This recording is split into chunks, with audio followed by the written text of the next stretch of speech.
Versus KKR ఈ రెండు టీంలకి ఐపీఎల్లో ఫస్ట్ మ్యాచ్. ఇంకా వాంఖేడే స్టేడియంలో ఆడుతారు. వాంఖేడే స్టేడియంలో లాస్ట్ ఆడిన మ్యాచ్ వచ్చి ఇండియా వర్సెస్ ఇంగ్లాండ్ సెమీఫైనల్స్. ఆ మ్యాచ్లో మనం చూసినాం జేకబ్ బెథెల్ గాడు కొంచెం మిస్లో ఇండియాను ఓడగొడుతుండే. నేనేమనుకుంటున్నా అంటే ఈ మ్యాచ్లో కూడా ఫుల్ రన్స్ కొడతారు. ఎందుకంటే కొంచెం స్టేడియం చిన్న ఉంటుంది, ప్లస్ అవుట్ఫీల్డ్ కూడా మస్తు ఫాస్ట్ ఉంటుంది. స్టేడియంలో కూడా సెకండ్ ఇన్నింగ్స్లో డ్యూ వస్తుంది. ఈ డ్యూ రావడం వల్ల వాళ్ళకి కంట్రోల్ కూడా తప్పుతుంది బౌలర్స్కి. కేకేఆర్కి ఇంపార్టెంట్ ప్లేయర్స్ వచ్చి నాకు తెలిసి వైభవ్ అరోరా ఇంకా వరుణ్ చక్రవర్తి.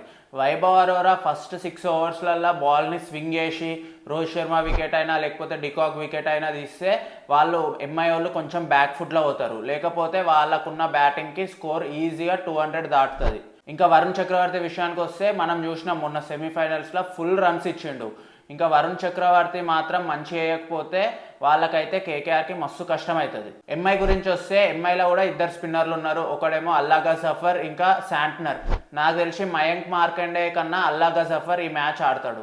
ఇంకా ఫాస్ట్ బౌలింగ్ విషయానికి వస్తే దీపక్ చాహర్ ఇంకా బోల్ట్ 2 స్వింగ్ బౌలర్స్. వీళ్ళిద్దరికి మాత్రం ఫస్ట్ 6 ఓవర్స్లలో స్వింగ్ దొరికిందనుకో కేకేఆర్ వికెట్స్ తీస్తారు. లేకపోతే కేకేఆర్ కూడా మంచి స్కోర్ కొడుతుంది. మీరేమనుకుంటున్నారు ఈ మ్యాచ్లో మస్తు ఇంపాక్ట్ఫుల్ ప్లేయర్ ఎవరు అవుతారు? రోహిత్ శర్మకి అయితే కేకేఆర్ మస్తు ఫేవరెట్ టీం. కేకేఆర్కి అగెన్స్ట్గా మస్తు రన్స్ కొట్టిండు. నాకు తెలిసి ఈ మ్యాచ్లో ఎంఐ గెలిచే ఛాన్సెస్ ఎక్కువ ఉన్నాయి. కానీ ఎంఐ ఎప్పుడైనా వాళ్ళ ఫస్ట్ మ్యాచ్ ఓడిపోతుంది. మీరేమనుకుంటున్నారు ఈ ఇయర్ ఎంఐ ఫస్ట్ మ్యాచ్ ఓడిపోతుందా గెలుస్తుందా?